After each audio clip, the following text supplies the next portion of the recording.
This one year, because I got tired of looking at it after Fair on the Square, and we rested it for the summer, and beautiful turf and Fair on the Square, and it ruined it for the rest of the thing. But anyway, that's part of the deal, you know, fields are here to be used, and we realize that. And believe me, we love these fields as much as, you know, we got a guy painting, everybody knows Chuck, that paints these fields, and he's on the fields, every field he's on once a week, painting lines, soccer, baseball, lacrosse, whatever it happens to be, field hockey.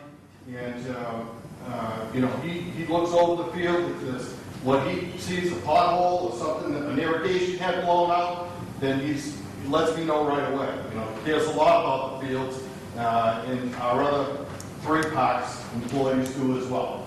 And even some of the forestry guys, sometimes they come into the and have to work in the parks, and they, you know, doing tree work, of course, and as well as other things, because, you know, you got a lot of fields going on. We got a lot of baseball right now. We're prepping 4, 5 fields a day for baseball.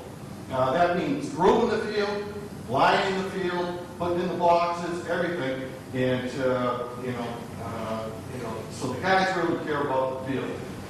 The fields a lot. DPW cares a lot about the fields, and we want to make these improvements and deal with us. But any questions? Hey, thanks for that on Aaron issue.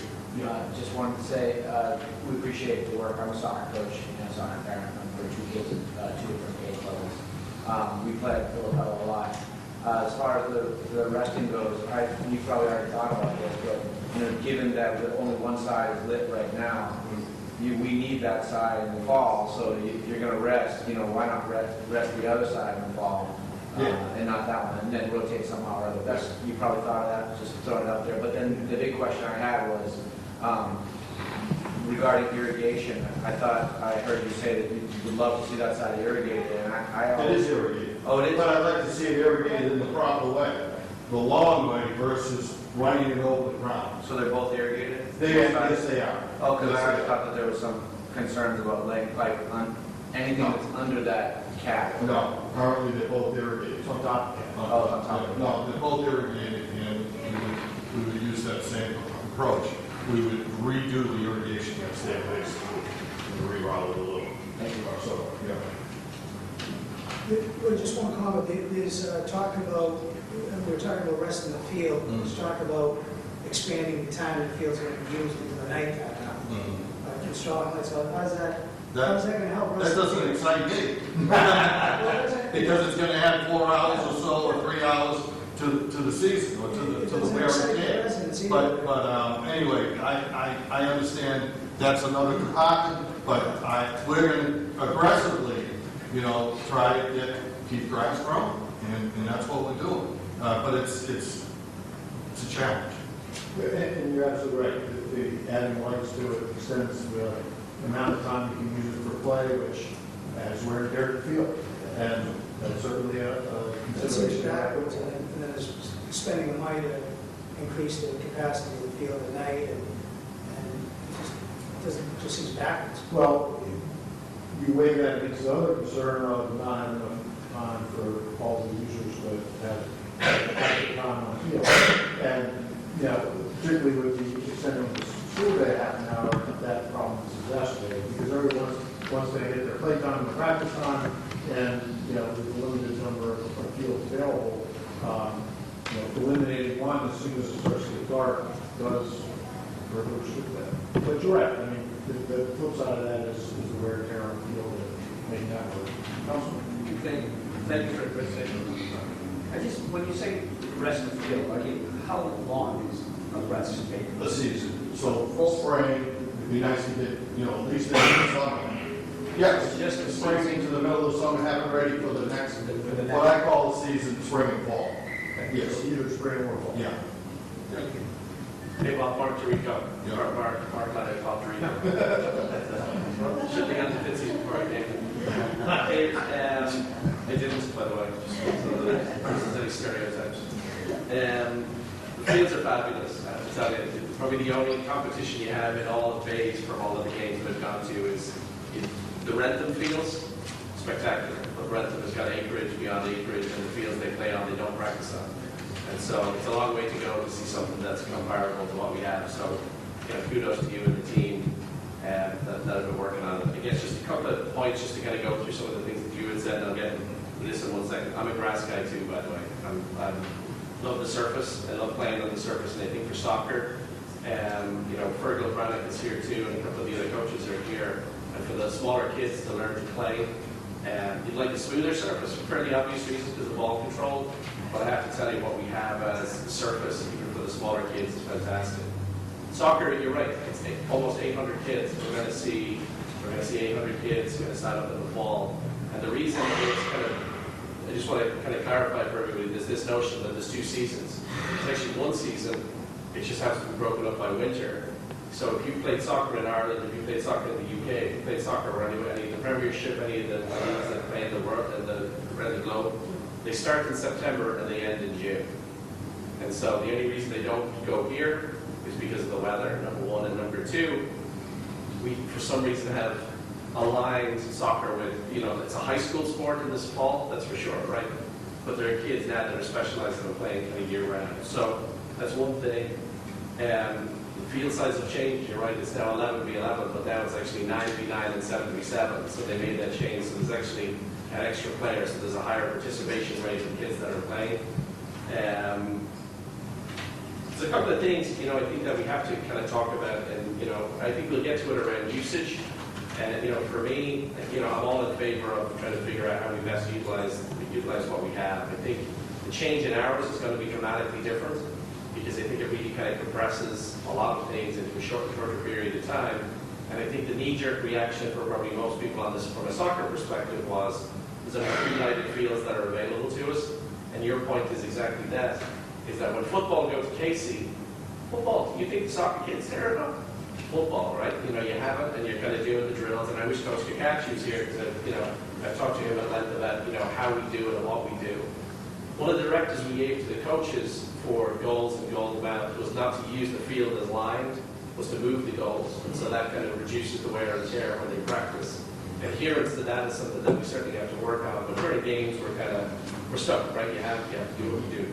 Arsenal the other day, I walked to Arsenal last Saturday, pristine. Chuck does a great job on the lines. The field looks good. It's hard, right? But it's the way of the world, right? It comes to our advantage too. If you have a hard ball, hard ground, the kids kind of play into it, and it kind of dictates the pace of play. For me, one of the things I think we have to do, and maybe the outcome of this meeting is, and I see how passionate you are about this, is better utilizing what we have, right? The reason we don't use Moxley is we've never had the opportunity to use Moxley. Right? So I would use Moxley all day long. I would use Hosmer all day long. I would use Hosmer as if you guys are driving, if you got 2 minutes to drive by Hosmer, that field looks fantastic right now. Whether it be the softball field or the field that's using it, the little league, the diamond at the other side, and then lacrosse uses it, Jim and the team, you guys use it. Pristine. We got to make better use of what we have. And better use of what we have gives us the opportunity to be able to kind of move things around. I'm all for it. I can't put any more light in the sky, unfortunately, so that's a different problem. But when we have light and we have availability, I would love to sit down and kind of say, here's the capacity that we have. And Steve, we kind of talked about this previously, of doing some form of audit of usable capacity, figure out how we use it, figure out how about we start with the basic stuff. How much do we have? Right? If we were to draw a line on a field and draw a box on a field and make it available, it frees up capacity, gives us extra capacity. We've never done that, right? We've never had that conversation around, like Chuck, I've spent hours talking with Chuck, and Chuck will tell you, if we did this, we could do a field here, we could do a field here, we could do a field here, if we did it at this angle. Like, great resource, and I know you work very closely with them. That's what I would like to see out of this, kind of how we would better utilize it. If we have to rest it, we have to rest it. We did that with Salt Stall, and then we screwed ourselves. Not only did we have fair at the square, we had the football season. And I remember it. It went from beautiful, it was spectacular, that like overnight it's beat up, right? We have to, right? And we have to figure out how if we have to make time for football on the turf.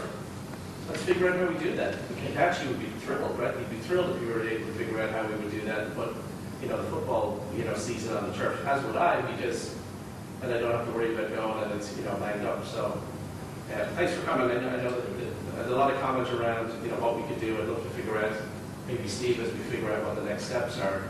Certainly one of those has to be some form of audit of available capacity to say, how much capacity do we have on drawing lines on what could we fit into Hosmer? Could we fit 3 6v6 fields into Hosmer? Of course we could. We're going to have close to 200 third graders coming into the program, returning fourth graders and third graders coming into the program in the fall. They have 6v7v7 fields. They're easy to paint, easy to maintain. Games are shorter. They're lighter on their feet. They're only 40 pounds, right? So when you think of it again, the usage, that's the type of thing I'd love to kind of spend some cycles on to make sure that we do what we're supposed to do and best use what we have. Thank you. Steve, question. I'm sorry, I don't know your name. The gentleman in front row. You talked earlier about Oh, lights. yes. Are you? Keith. Keith, okay. When Keith talked about the fact that we're kind of, going with the double-edged sword, adding the lights and then more people on the field, are any of those uses outside rentals, i.e. people that are not part of the Watertown community? Because it seems to me if we're renting those fields to outsiders and wearing them down more, again, we're shooting ourselves in the foot. So it's one thing to keep the lights on until 8:30 or whatever we need for our community, but what do we do? Do you know, Steve?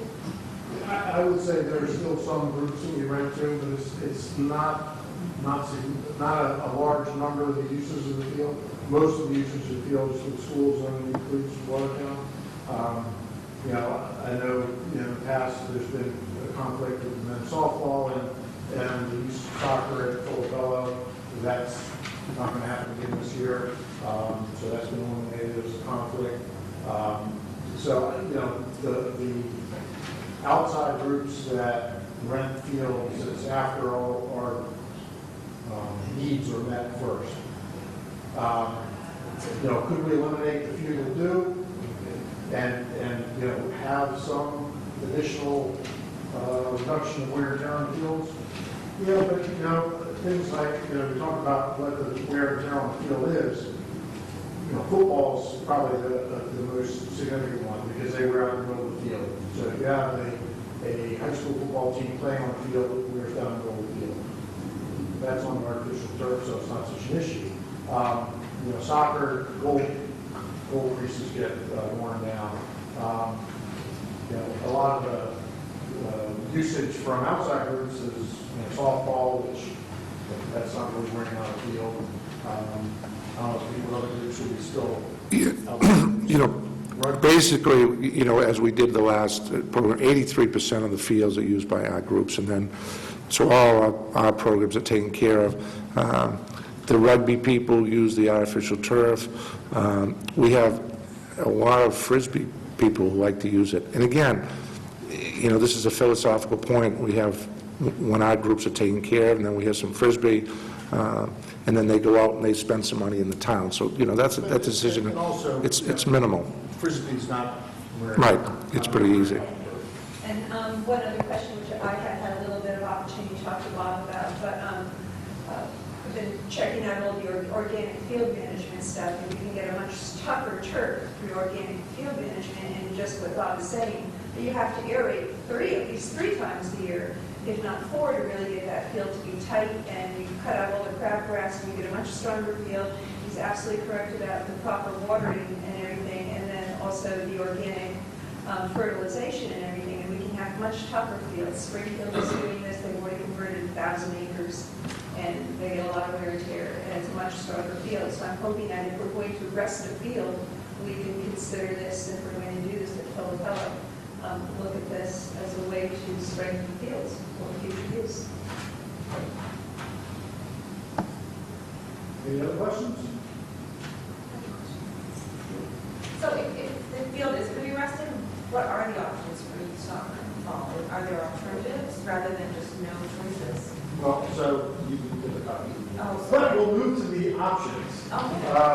Options moving forward, which, there's a couple things that we could look at. Obviously, the first one we talked about was closure of the Filipello field in the fall. Obviously, that has some pretty significant impacts in terms of a lot of users.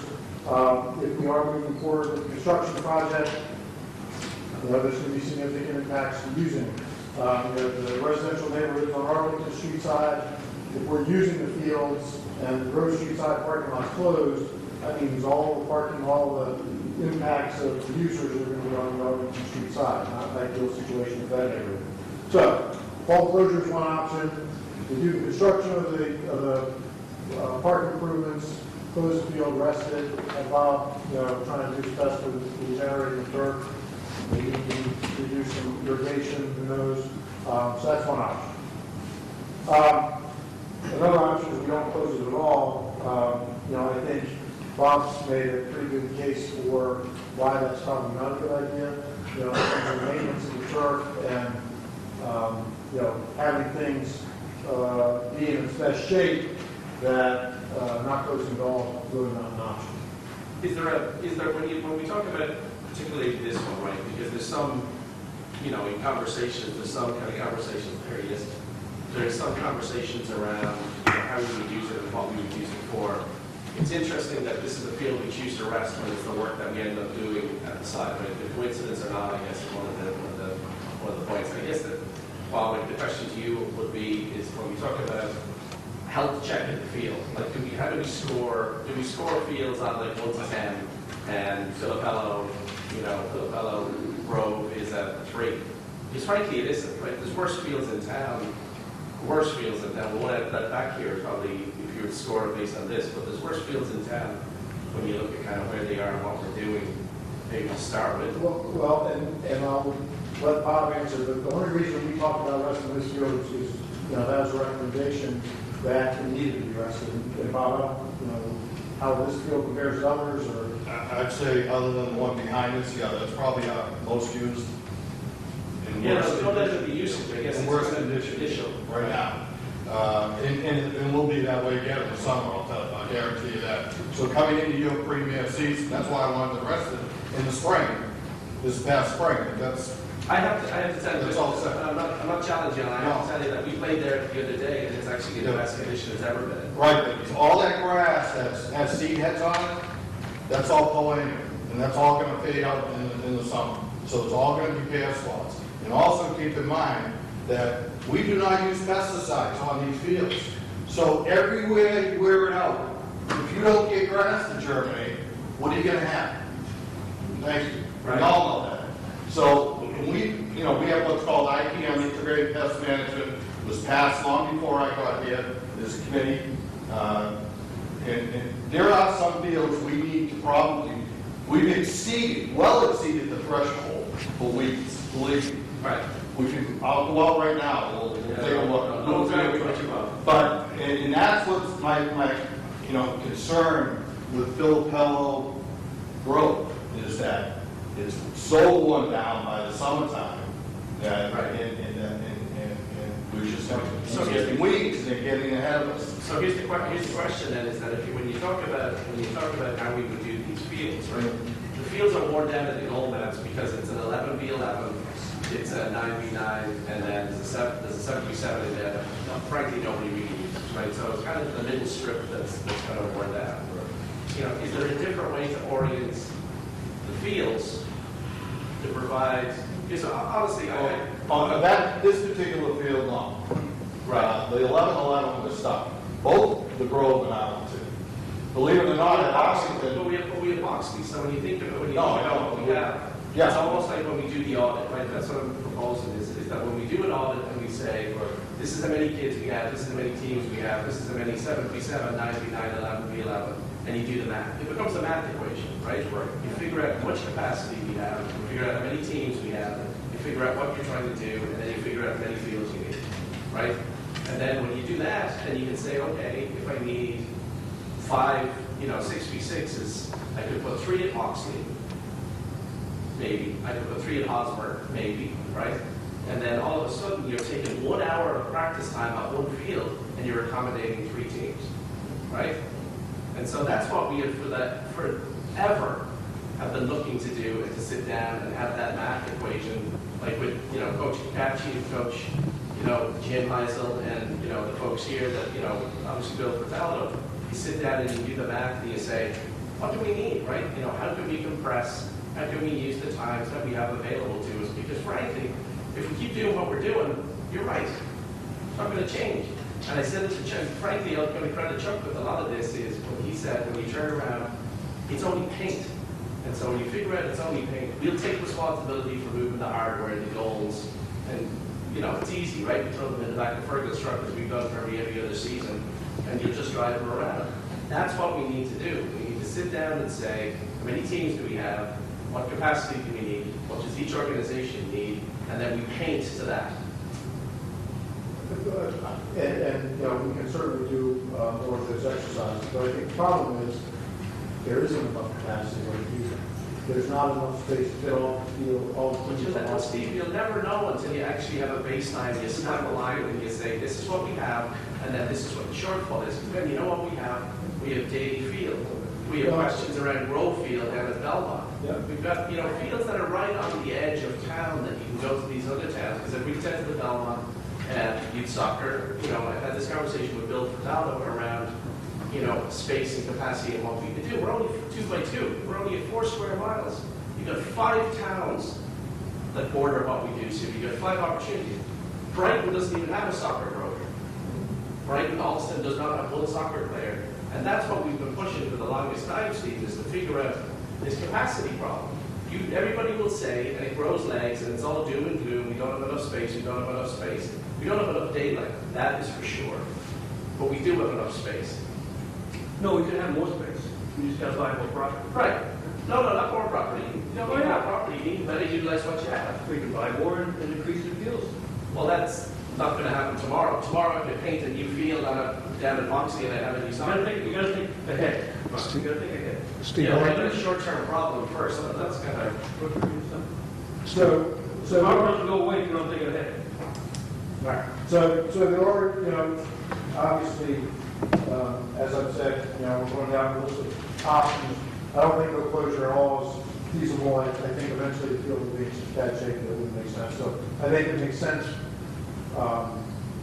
practical sense for us to plan to regularly rest fields. And as part of that, discussion about what we have and how we allocate it.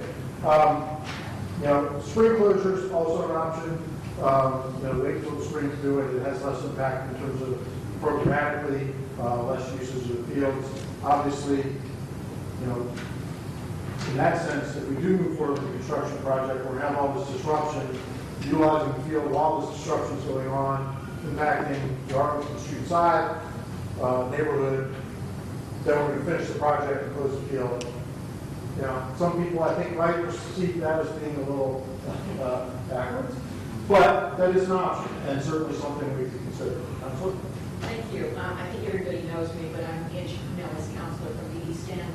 Talking about the Arlington Street side, I think we really need to be sensitive of the immediate neighborhood. Glen Circle, Clarendon Street, Berkeley Street, parking is just so limited, and on Arlington Street as well. And while we're all here this evening, I think it's important that we just be aware and be respectful of the neighborhood, especially now that there's consideration of using the fields later on in the evening. Residents come home from work, they're looking for a parking space. They're driving around looking for a parking space. And I hear this all the time. There's conversation with the police department, and we need to think about it. So where are the residents going to go while the fields are in use and it's 8 o'clock?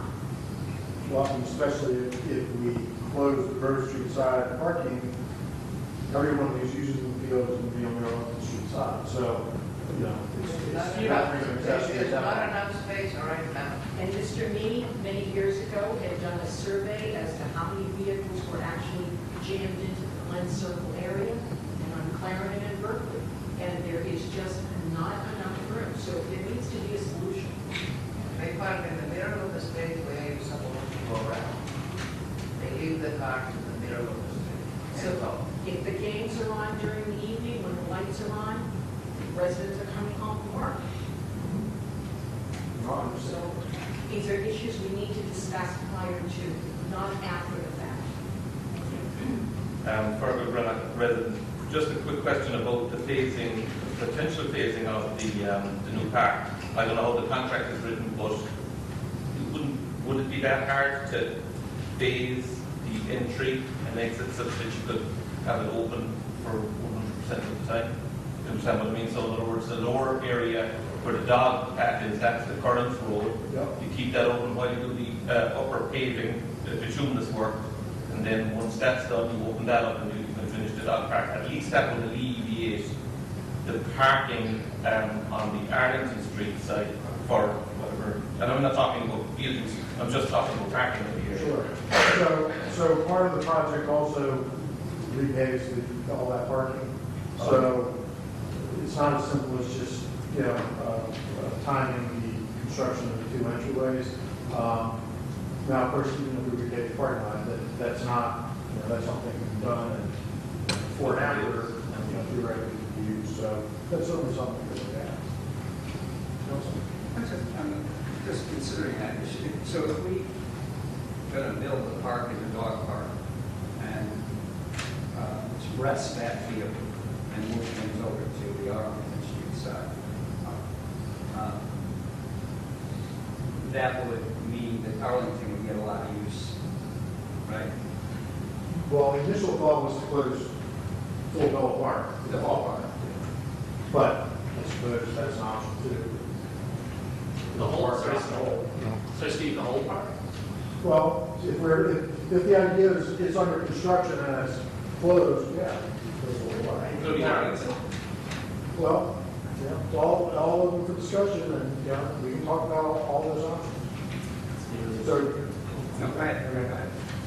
A couple of questions. One, I think I have to agree with Councilor Canales about the conflict about parking. I've been hearing her talk about it for a long time, representing people in that neighborhood, and I can see there's a shortage. But I really don't understand, is that a public parking lot owned by the town or not? And it seems to me that it is. Maybe I'm wrong. If it is, it should be available for anyone to park in, especially if there's an entrance to the park right there. That's just from the outside, not knowing the history. There is some history there, though.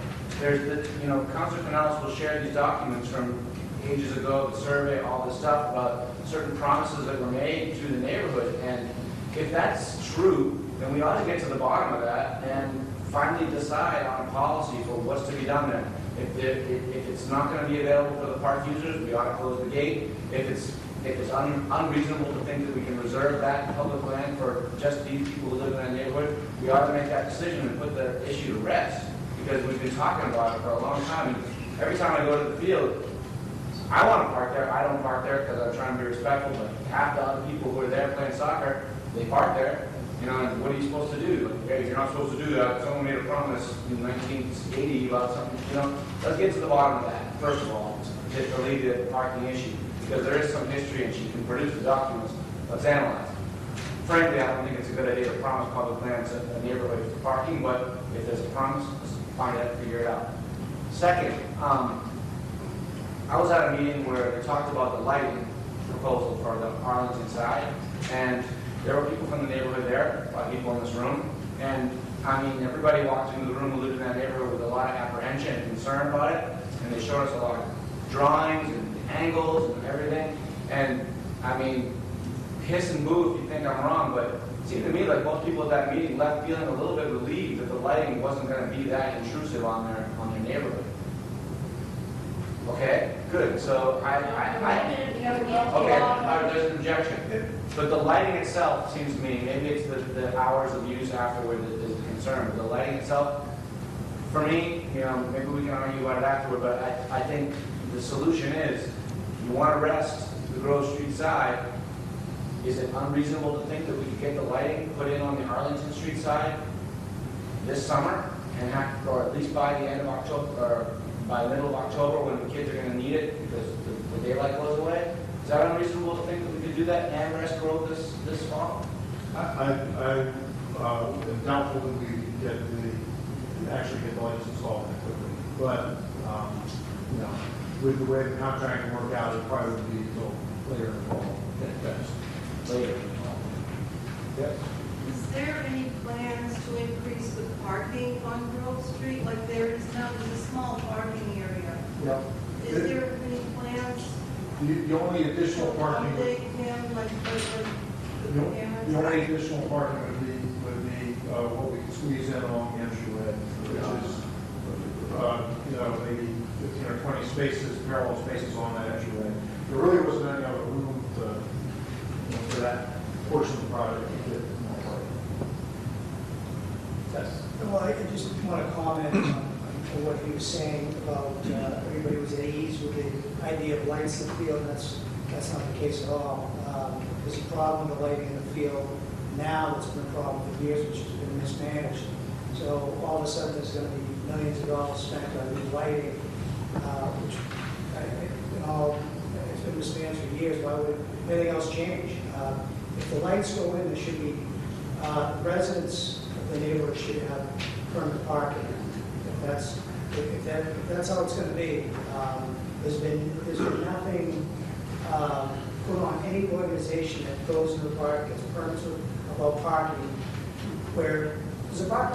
They fill a park, except nobody parks there.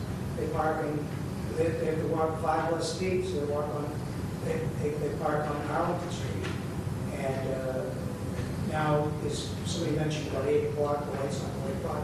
I heard it was 10 o'clock. So people are going to be circling the street, trying to park in front of their homes. I don't know how long you can play soccer for, until 10 o'clock at night. And then the residents have no place to park. If those lights are going to go through, it has to be resident parking. And there'll be additional Residents only. We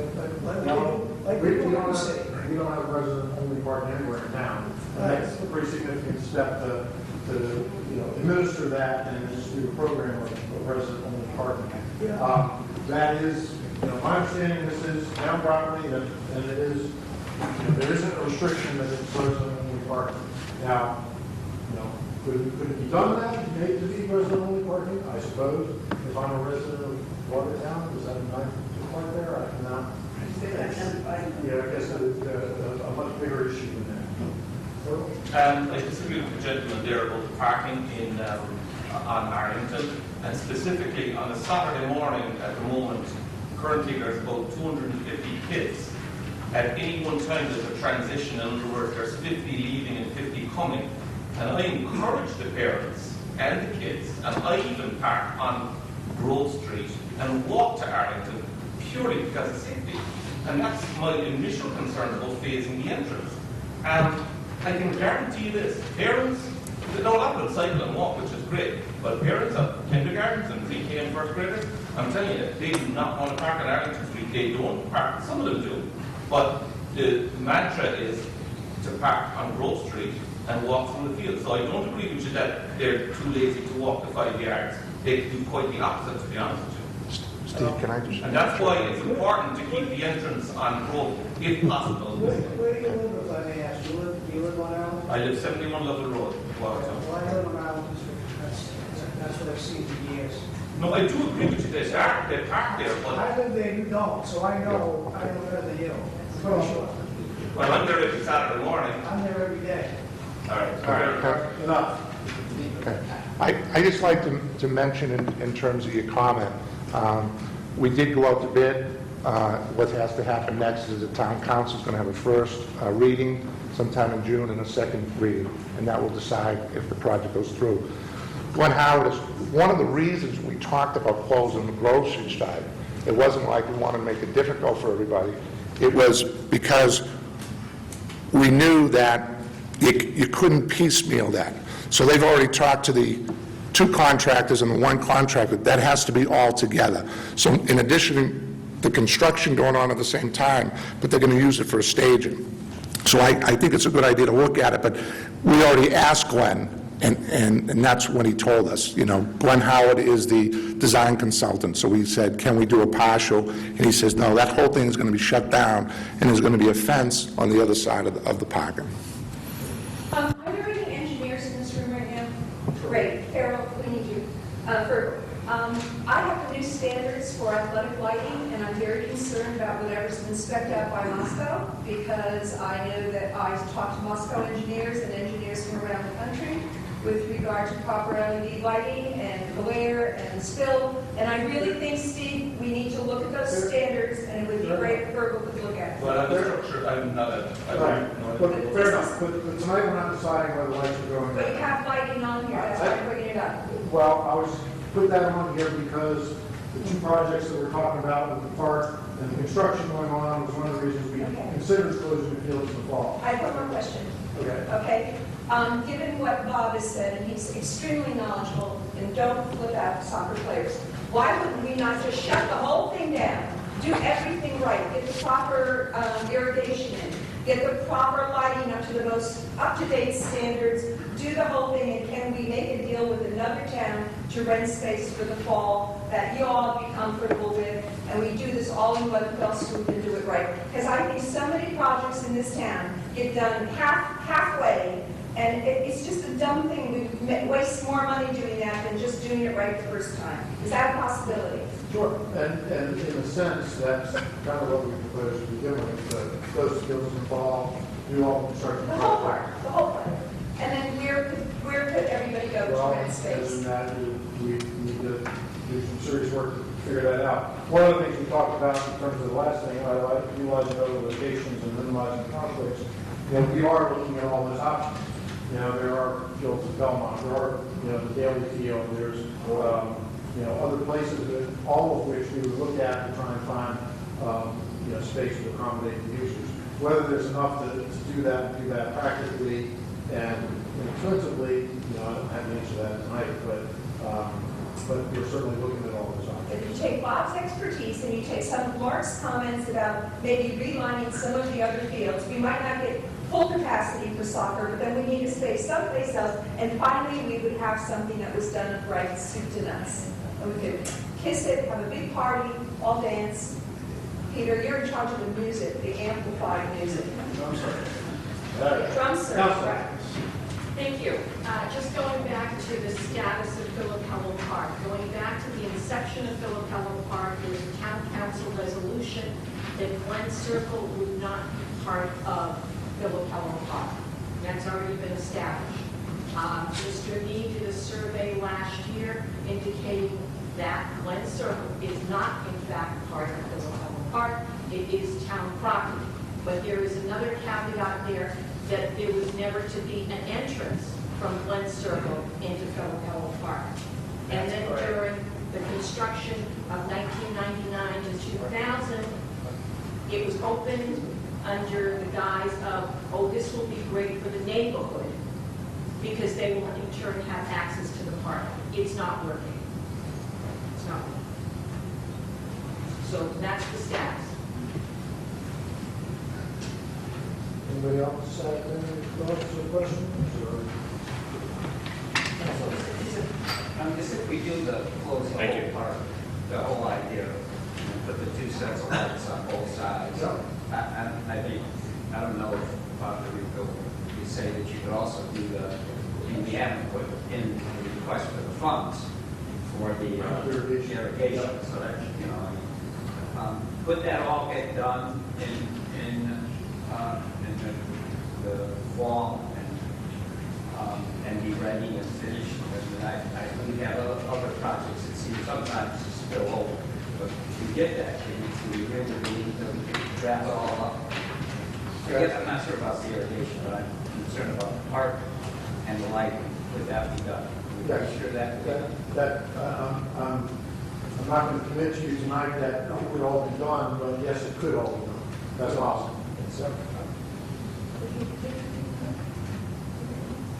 Yes, Evan. I know that the lighting, not the lighting of Filipello. I mean, I don't know if there's ended up at Big Field lighting around the oval. I know you mentioned. But I mean, I do have two soccer players, that's all they want to do is play soccer. And I drop them off at 8:45, 9 o'clock at night because their practice ends at 10. So wherever they put lights, they are practicing until 10 because there's no time. The other kids are going for the fields and the fields or whatever, so that also becomes a problem for that one. We have, for a small town, we have tons of open space, which is fantastic. But without lights, you don't use it till 4 o'clock. And now kids will go to school till 3 o'clock in the fall, so that affects us. And I know that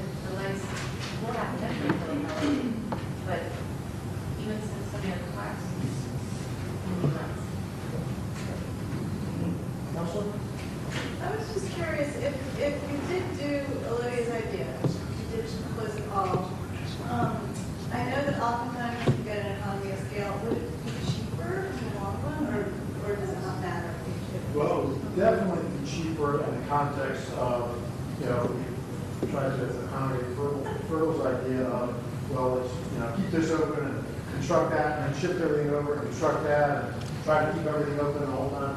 I can assure you that would be a more expensive construction project than if we just close things down, let the construction happen, and then open it back up. It would certainly be easier, I think, for the rest of the field if we just closed everything down and said that it wasn't going to be built during athletic build. So, yeah, probably be easier and cheaper. Not looking to add any work to your department, but I have to say, I agree with Mark Leonard's comment about taking an inventory and doing some sort of audit so we can see if there's a way to better utilize what we have now. And then a question, because I grew up playing Watertown Ma soccer town, and we always played at Moxley. Is there a reason that that field was taken out of the soccer rotation? So there's a couple of things that I wanted to say, and soccer does a great job representing themselves in the town. There are other sports in the town. So in terms of Moxley, in the springtime and in the summer, it's basically a baseball field. That's our only grass field. In the fall, it is used as a soccer field, and it can be used as a soccer field. The main thing, and the same thing with O'Connell, in the spring, we do have a sport called lacrosse, who needs a practice area, and in addition, our softball program is there. So they have the permit there. In the fall, soccer, not youth soccer, high school, I think it's 9th grade, soccer uses it. So during the fall, during the season, and I will say that the traditional season in America, fall, those sports, O'Connell is marked for soccer, as well as Moxley. The main thing goes back to here, it's the lighting. With half hour after, it's the lighting that's going to cause the issue. So, the other thing is, and I'm sure they would apply, youth soccer really hasn't applied lately for Moxley and O'Connell, and that could change. So we could take a look at that, but it's mainly, we have to make sure that we take care of the other sports as well. But in the fall, those sports, soccer is supported there. And in the afternoon, after that, but again, after the high school, so for instance, the junior high will play there, maybe a freshman team, so they have the field now generally 3 to 5:30. So that was the school department. Now they're going to have the field 3:30 to 6. So in the fall, October 1st, you're done. So it doesn't matter if the field's open, it's not lit. And that's the main culprit, is not being lit. You think, this is just in the spirit of that. This isn't about one sport over the other. Never has been. I don't have many times I have to say that, so I'll say it again. There's probably a new audience to this. I'm a grass guy in Puerto Rico. They look at the fields. I want to make sure we use them as best we can. Nothing drives me crazier than driving by a field that isn't being used when we have kids doubling down on fields today. And so this isn't about using one field over the other. Moxley was requested a number of times, and it was refused a number of times. And so this notion that there are other sports, no one, well, of course we acknowledge the fact that there are other sports. This is about paint. This is about taking measurements of a field and painting them to the optimal scale and size to support the kids of Watertown. That's what we're talking about. And only if we decide to close Filipello, I'm not the expert on grass, Puerto Rico clearly is. That's what we do, that's what we have to do. The one thing I will tell you though is, the reason you have this room half full on a Thursday when the high school awards are on, and I know councils will probably be there rather than here, is because this was new news. This was a surprise. This was thrown in as a throwaway comment in an email around. Well, it absolutely was. Well, it was, so here's the thing. So here's what we've been asked to do as people that have to schedule for the fall. We've submitted our permits, assuming it's open, right? Yeah. And so the question was, is it going to be open or closed? The date to submit the permits was before acknowledgement that the field was going to be closed. There's a little bit of a communication issue here around what we're doing and how we're doing it. And there's a little bit of, no, Peter, no. There's not a back and forth here. This is new news, and I think that's why you have these people here. all we want to do is figure out how we can accommodate everybody. And John Catchy, before you came in, Bob talked about kind of usage of the fields and what kind of the effect football has. You know, we got to figure out how we take football and let football use the turf if we're trying to preserve the fields if possible, right? And kind of minimize the impact of sports on the fields. How we do that is everybody gets around the table, everybody is upfront with what they need, you submit the information and you go, okay, John, what do you need? Okay, Bill, what do you need? Okay, what do we need?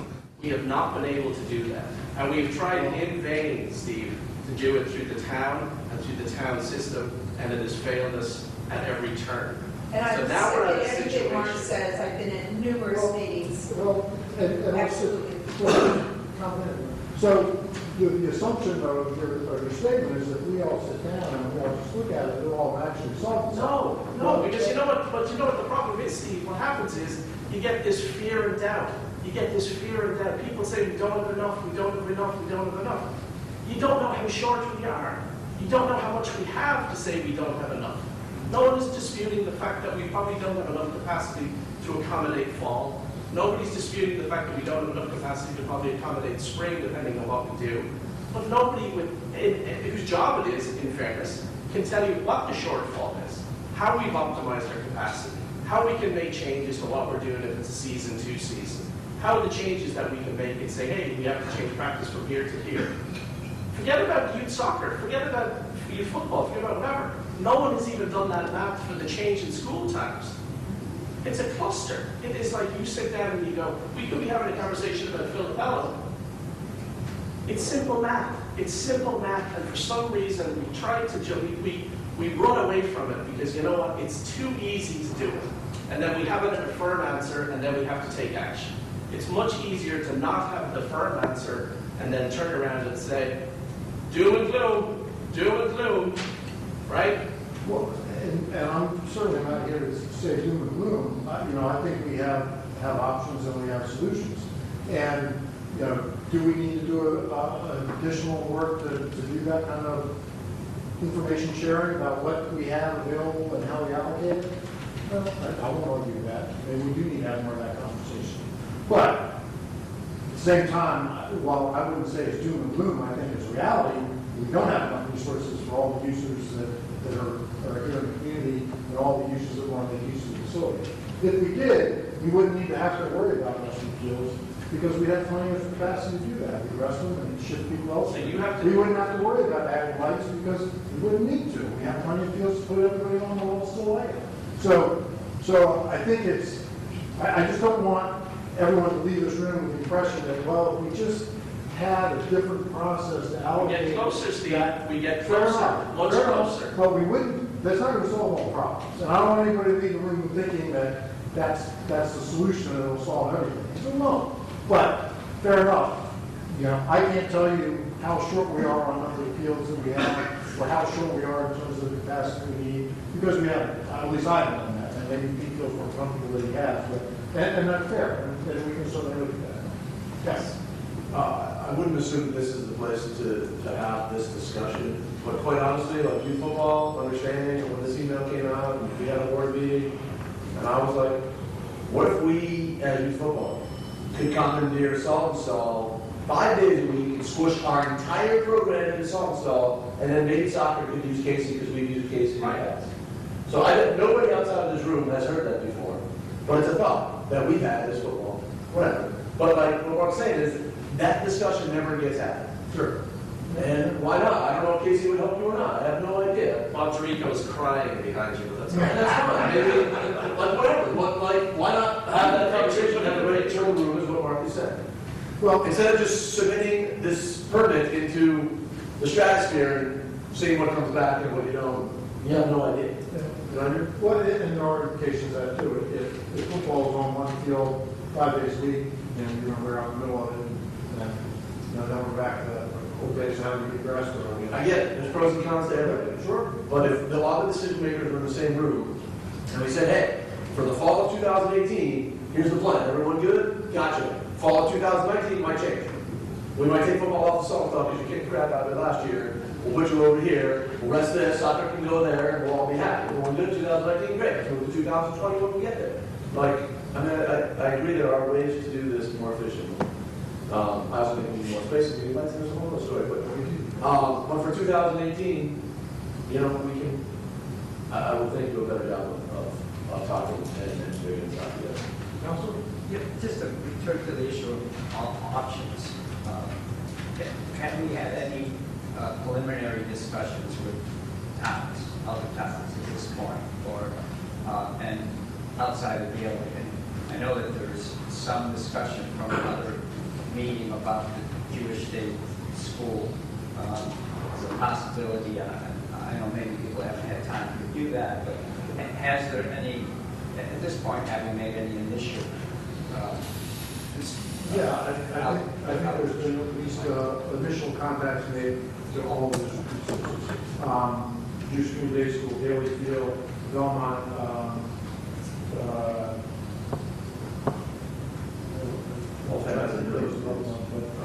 but so yes, we're reaching out to see what other options there are. You know, particularly if we do decide to close, you know, in the fall, you know, that's a lot of field capacity, and we're definitely going to need some other resource somewhere to fill that void.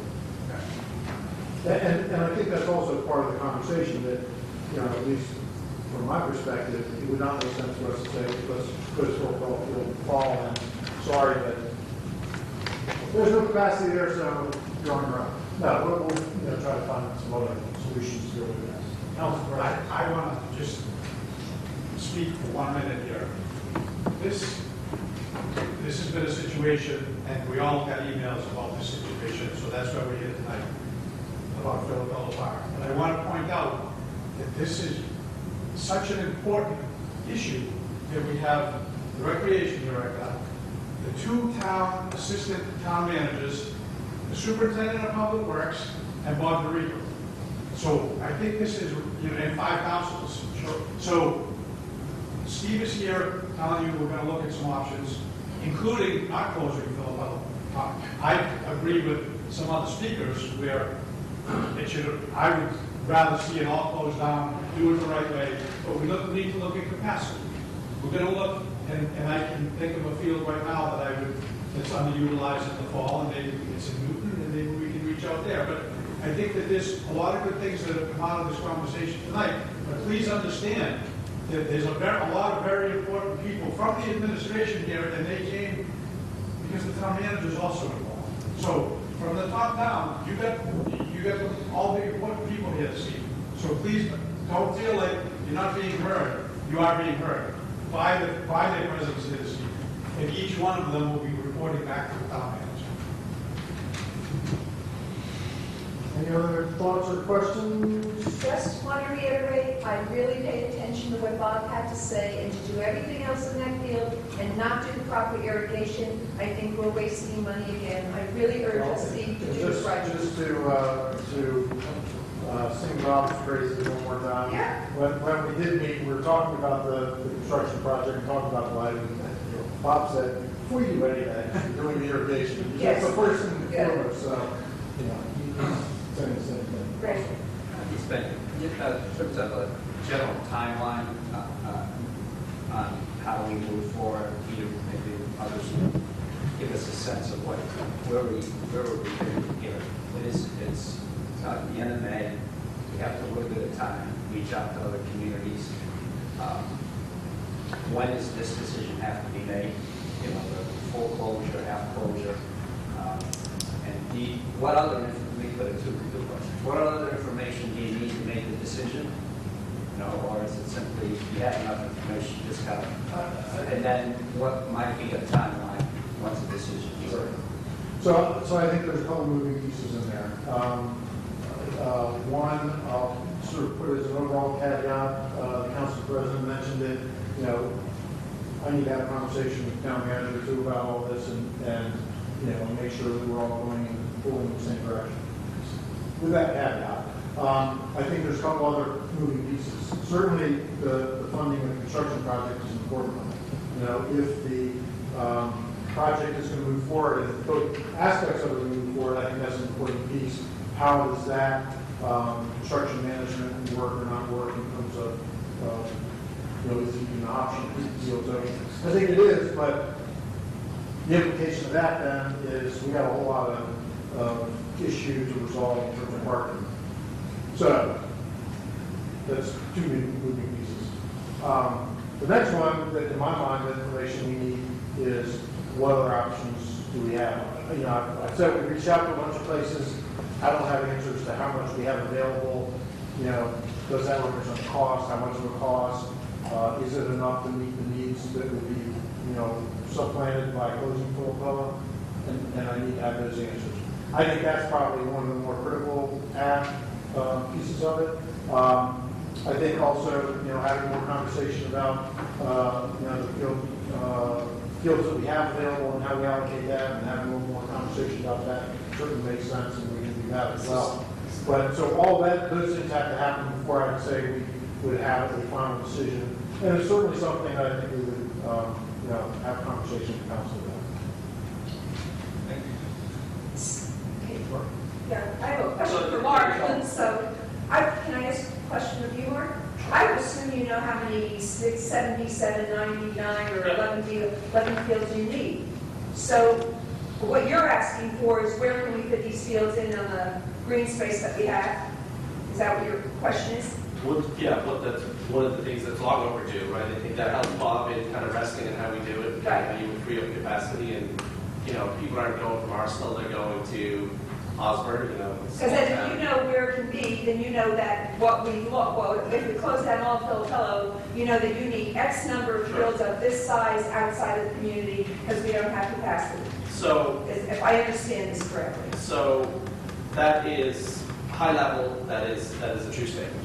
Okay, and then we have Frank who I leave, but he certainly knows what he needs for football. So it seems very logical to me that you're the two most intense sports for the fall, that somehow you need to get together with Steve, I guess. Well, there's And- also other sports that Peter would probably have. There's also some other fall sports, football, baseball, and whatever. But I think, here's the thing, interested parties need to sit Yes, down okay, thank you. rather than, so I guess there's a piece of this that where, you know, if you think about how we play, right? So we play home and away. So we have 10 games, 20 games a year.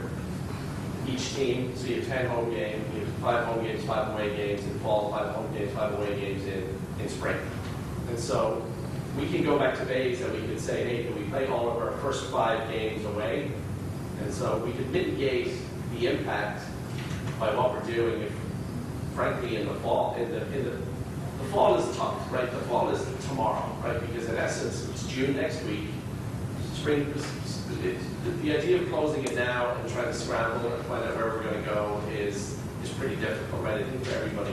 And oh, by the way, throw in the later school hours, and they know we're going to have to adjust, right? The notion of adjusting with less capacity just strikes me as kind of very difficult, right? We already know that we're going to be challenged in what we're doing. I fully expect to get the email saying, we screwed up, we doubled up, can't have practice on X field. Somebody has to go there because X, right? It happens all the time, and certainly we can be accommodated. It just feels to me, and it sounds like there's a lot of moving parts anyway, that this is an unlikely decision to take place in fall, right?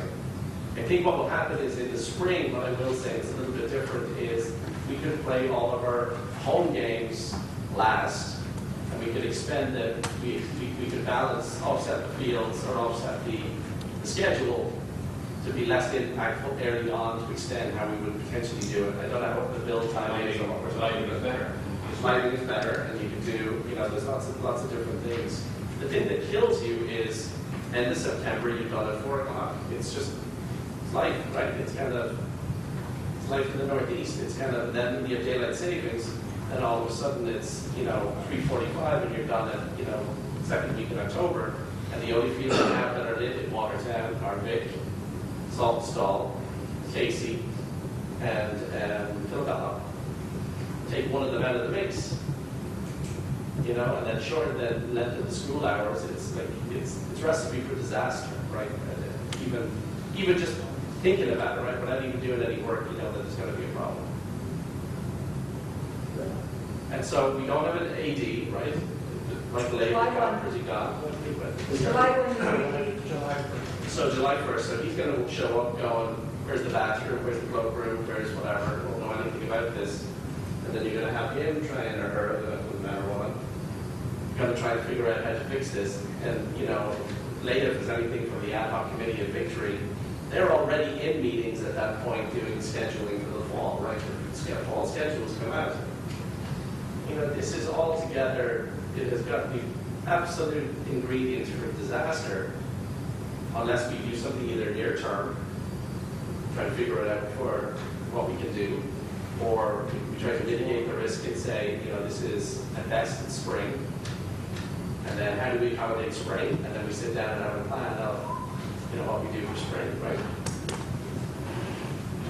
So it's going to be a challenge. We certainly have a lot of moving parts that we're going to have to deal with here. And, we're going to work on it, and we'll certainly keep everyone informed of the next steps and where we go. And once we start getting some answers to some of the questions, we'll certainly share that information. We have a follow-up meeting, Steve? We can. I think it depends on how things evolve, but probably. Thank you. My last one point, and I'm sorry to hop this, but this is big for us, but who have we reached out to about incremental capacity? If you want to share something about that, you're saying, who should you reach out to? No, who have you reached out to? Again, I said, we reached out to Bailey Field, Belmont, Jewish Community Day School. Those are the three I think we've reached out to so far. I don't know if we talked with all family, but we certainly will. Okay. Jewish Community Day School needs Paprika more than we do. As I said, the little field that they have, which, only be for little guys or girls, is not in good shape. But, right. But, it shows flat open space, so it's possible. Right, great. The only thing I would add about the usage in the field is, in the end, with Mark pointed out about the drive-by fields in St. Matthew. All I have to do is look out my window and I see empty fields all day long on the weekend in Filippello. I know it's a short-term thing, but for some reason everything is kind of in the mornings and then during the day they're empty. So there's a good talk about spending millions of dollars to put in the lights, but the fields are empty during the day. Both ends, Grove and Filipello. So you're talking about spending millions of dollars so you can stay up later at night and nothing's happening on the weekends. Just picture a tumbleweed going across the field. That's what I think tumbleweed might be a little bit of exaggeration. It's a big open field with not much going on. Fair enough. All right, anything else? Thank you all for coming, and we'll be in touch.